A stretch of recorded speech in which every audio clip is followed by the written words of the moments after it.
Ratusan warga korban penipuan investasi berkedok koperasi di Depok, Jawa Barat mendatangi kantor koperasi Berkah Mandiri 24 di Jalan Persatuan Cinere, Depok, Jawa Barat. Warga membawa keranda mayat sebagai simbol berakhirnya aksi penipuan yang dilakukan oleh pemilik koperasi.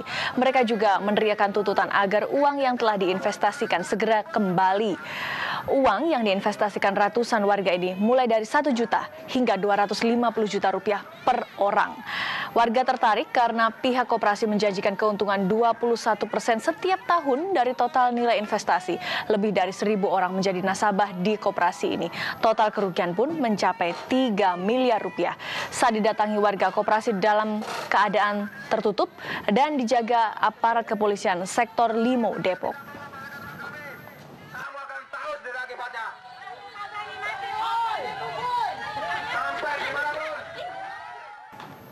Investasi emas yang berlangsung di sejumlah kota besar di Indonesia kisruh. Keresahan para nasabah berkembang setelah perusahaan mulai tersendat dalam membayarkan bonus investasi. Ya, cerita tentang investasi fiktif memang sudah sering kita dengar, tetapi toh masih banyak saja yang tertipu. Tawaran keuntungan besar memang menjadi salah satu senjata membuat calon nasabah tergiur. Keresahan nasabah Golden Traders Indonesia Syariah berkembang setelah perusahaan mulai tersendat dalam membayarkan bonus investasi. Golden Traders menawarkan investasi emas dengan imbal hasil yang beragam, yang paling besar 30% per tahun. Data mengejutkan kami kutip dari Harian Kontan, total uang masyarakat yang hilang dalam investasi hingga kini sudah mencapai 45 triliun rupiah. Iming-iming keuntungan besar menjadi penyebab terjeblosnya masyarakat dalam investasi bodong. Beredar rumor bahwa rekening GTIS dibekukan karena pemiliknya Taufik Michael Ong kabur meninggalkan Indonesia. Nama Ketua DPR dan Ketua MUI pun dikaitkan dalam GTIS. Di sini mengenalkan bahwa dia akan berinvestasi di Indonesia untuk perdagangan emas, kemudian akan membantu kegiatan Majelis Ulama Indonesia dan khususnya dalam kegiatan dakwah. Ya bagus, saya bilang silahkan saja. Nah, kemudian foto-foto pulang, saya tidak tahu lagi ceritanya, tapi saya dengar Majelis Ulama adalah bagian daripada ikut bagian daripada kegiatan GTS ini. Karena dengan kewenangannya maka S itu diberikan oleh Majelis Ulama. Ya, syariah itu. Jadi ada Dewan Syariahnya yang menentukan perdagangan emas ini syariah. Golden Traders Indonesia Syariah menawarkan investasi emas dengan iming-iming keuntungan menggiurkan. Awalnya investor membeli 100 gram emas dari GTIS seharga 60 juta rupiah. Harga ini sebenarnya 30% lebih tinggi dibanding harga emas normal. Artinya investor sudah menanggung rugi 20 juta rupiah. GTIS tidak menjelaskan bagaimana dana dari investor diputar. Keuntungan yang dibayarkan kepada investor pun tak jelas dari mana sumbernya. GTIS mengklaim dananya diputar dalam bisnis emas batangan dan perhiasan. Emas ini kemudian diperdagangkan kembali di Singapura. Alasannya harga emas di Singapura lebih tinggi. Tapi tidak diketahui berapa persen keuntungan yang didapat dari jual beli emas di Singapura ini. Bukan hanya GTIS, perusahaan investasi emas Raihan Jewelry juga meresahkan nasabahnya di Medan dan Surabaya. Di tubuh perusahaan ini tengah muncul kekisruhan yang melibatkan dana tak sedikit. 13 triliun rupiah dana investor dikhawatirkan lenyap. Raihan Jewelry tak lagi mampu membayarkan bonus investasi. Hingga kini pengurus perusahaan tak mau berkomentar. Iming-iming bunga besar seringkali membutakan logika warga untuk menanamkan uangnya di perusahaan investasi. Orang yang mengelola uang kita, uang masyarakat itu tentu saja harus mendapatkan return yang jauh lebih tinggi karena dia harus mendapatkan untung. Nah, kalau seandainya hitungannya 50-60% setahun, tentu saja itu unsurnya lebih ke spekulasi dan agak susah untuk mendapatkan bisnis yang bisa mendapatkan return seperti itu. Jadi tingkat kewajaran Saudara, mencari untung memang sudah menjadi naluri manusia. Banyak yang tergiur menginvestasikan uang mereka demi mendapatkan untung yang besar tanpa harus bersusah payah bekerja. Namun terkadang saudara, banyak yang lupa bahwa investasi memang penuh resiko. Apalagi jika tidak hati-hati dalam memilih wadah menanam uang. Setelah ramai isu investasi emas fiktif, hari ini saudara terungkap lagi investasi palsu berkedok koperasi. Meski sudah banyak informasi seputar penipuan bermodus investasi, tetap banyak saja warga yang tergiur dan akhirnya menjadi korban. Bagaimana membedakan investasi asli dan palsu, serta memastikan bahwa kita tidak akan jadi korban penipuan semacam ini. Di studio kami telah hadir Pak Muhrim, korban investasi berkedok koperasi yang ada di Depok, kemudian Mas Hadi Wijaya Ningrat, konsultan investasi, dan Luki Bayu Purnomo, ekonom dan pakar investasi. Selamat petang Bapak-Bapak. Ya, saya ke Pak Muhrim. Pak Muhrim sudah menjadi korban dalam investasi yang berkedok koperasi. Ya. Bagaimana ceritanya Pak Muhrim? Dulu pertamanya itu koperasi itu hanya bergerak di bidang sosial. Nah kebetulan lama-lama dari tabungan-tabungan itu diberikan ya semacam perangsang.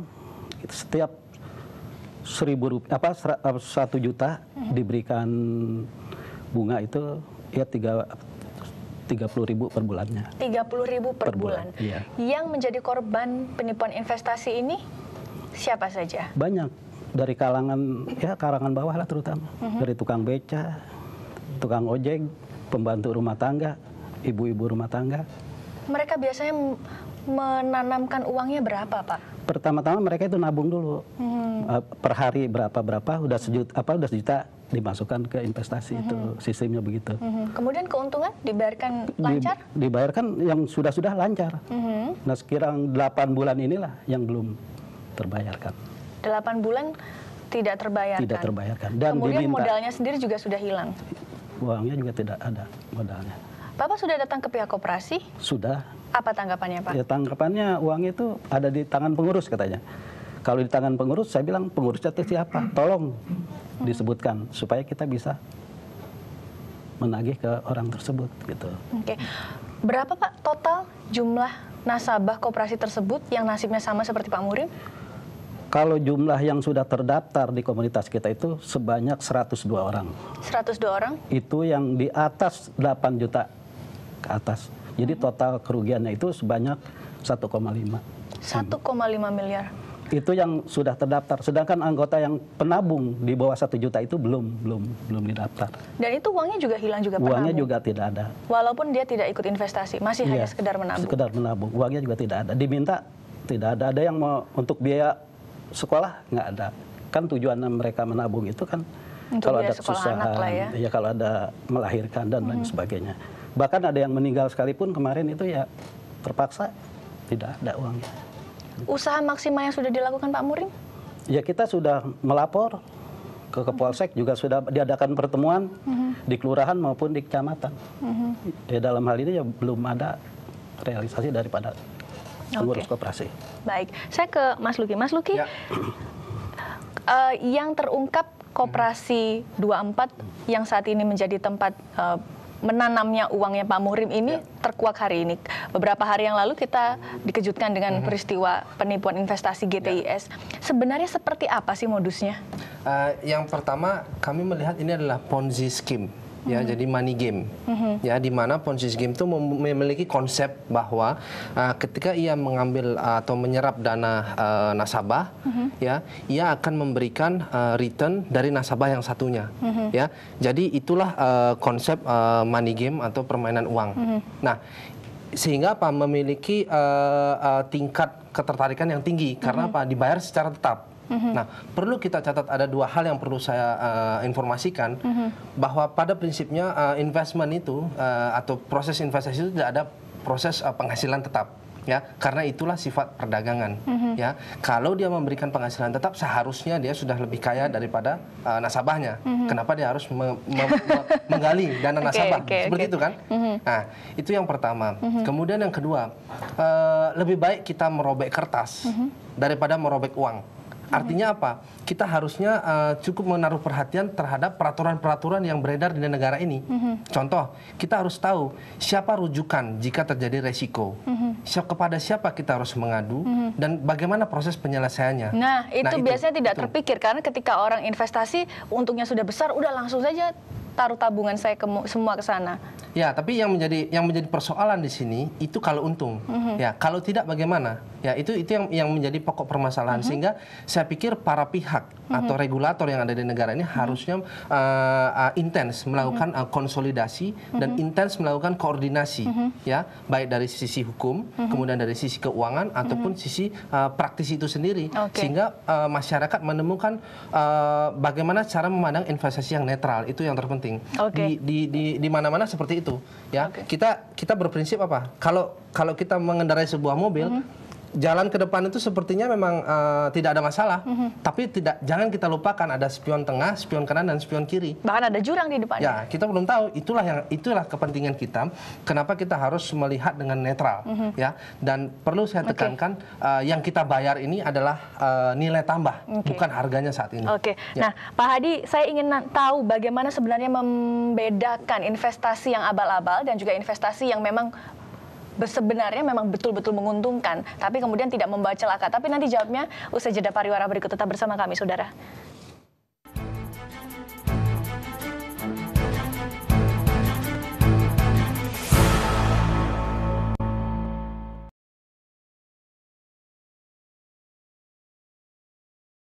Kuawali hariku dengan multivitamin Vatigon Spirit agar selalu berstamina hingga bisa terus produktif untuk meraih sukses dan berbagi semangat dengan yang lain. Spiritku adalah Vatigon Spirit. Buktikan spiritmu. Untuk prestasi Brandon, ku beri susu Zinc yang mengandung kolin, probiotik, omega 3 dan 6 serta nutrisi lainnya. Terima kasih susu Zinc, pilihan saya untuk dukung prestasi. Santet. Ini adalah seorang supranatural yang tidak membutuhkan ruang dan waktu. Seperti apa santet ditelaah dari dunia medik dan psikologis? Bersama Sefrina dan Safira, saksikan Mitos episode Santet. Minggu 3 Maret jam 10 malam. Kompas TV, Inspirasi Indonesia. Nama gue Miko. Ini perampokan! Nama gue Rianto Martino. Gue cakep, gue pintar. Apa Yan? Gue baik hati. Pusap kamu? Hari ini mau ada pembantu baru datang ke kontrakan gue sama Miko. Mas Rian ya? Oh iya, nah mas? Pulang balik mas. Di Jakarta, kita harus sama pulsa. Wayang, wujud Indonesia sesungguhnya. Saksikan World of Wayang setiap hari Minggu jam 11:30 siang. Kompas, Inspirasi Indonesia. Kuawali hariku dengan multivitamin Vatigon Spirit agar selalu berstamina hingga bisa terus produktif untuk meraih sukses dan berbagi semangat dengan yang lain. Spiritku adalah Vatigon Spirit. Buktikan spiritmu. Untuk prestasi Brandon, ku beri susu Zinc yang mengandung kolin, probiotik, omega 3 dan 6 serta nutrisi lainnya. Terima kasih susu Zinc, pilihan saya untuk dukung prestasi.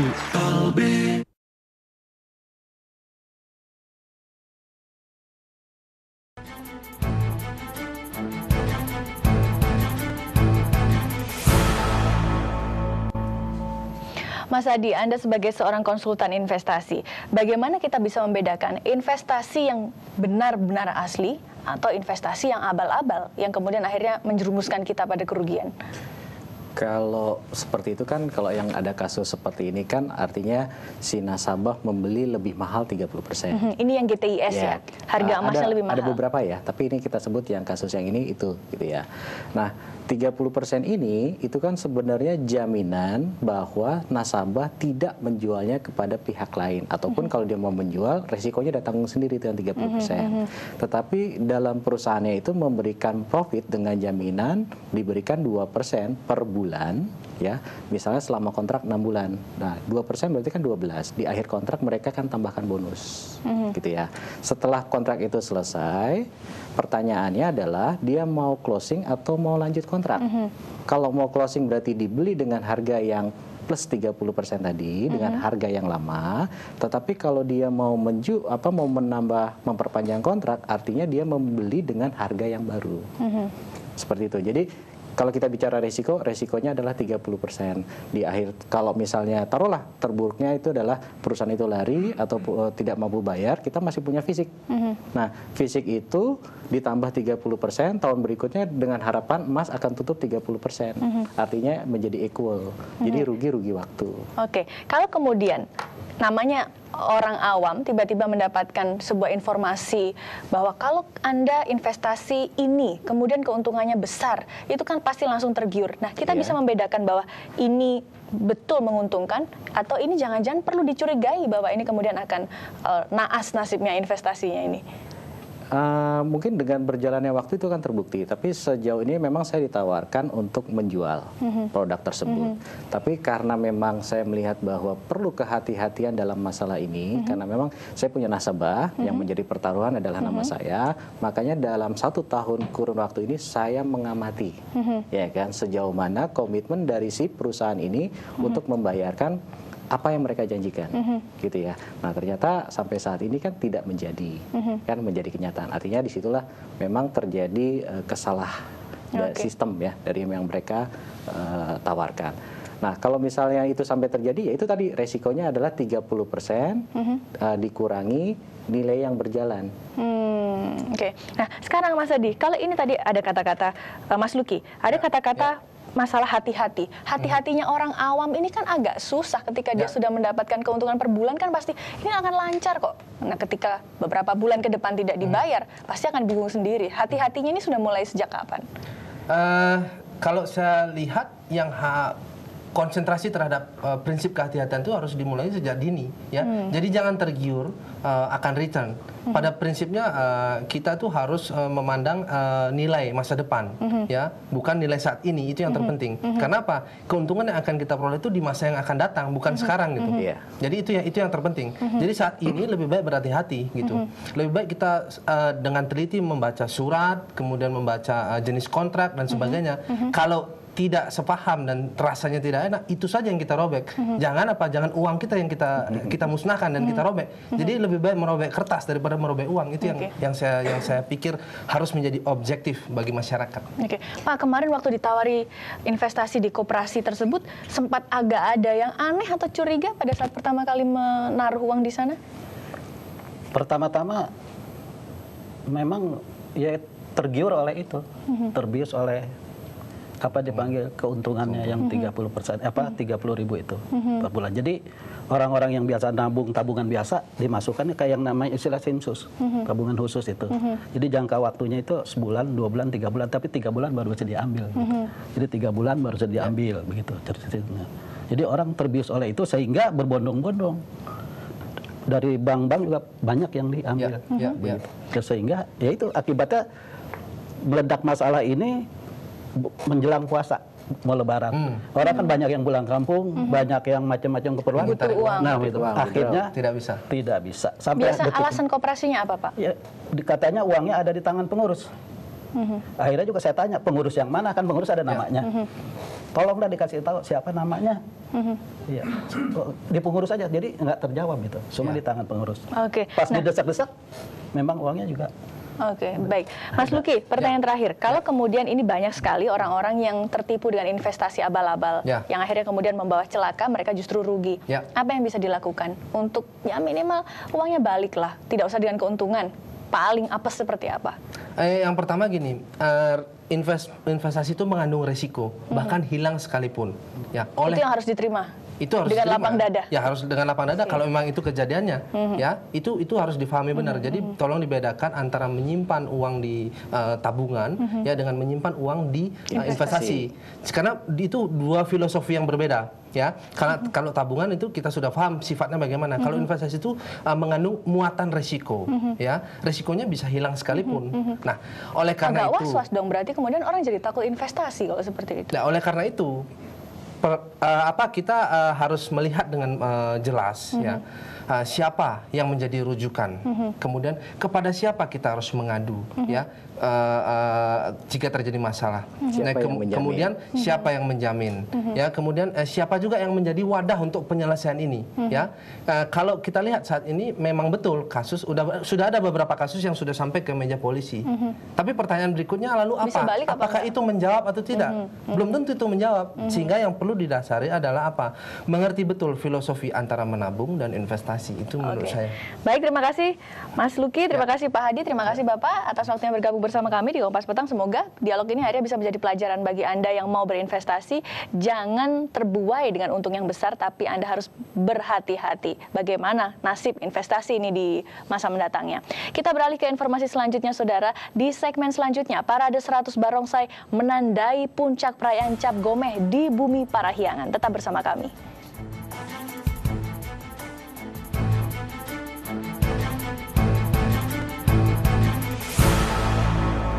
Warna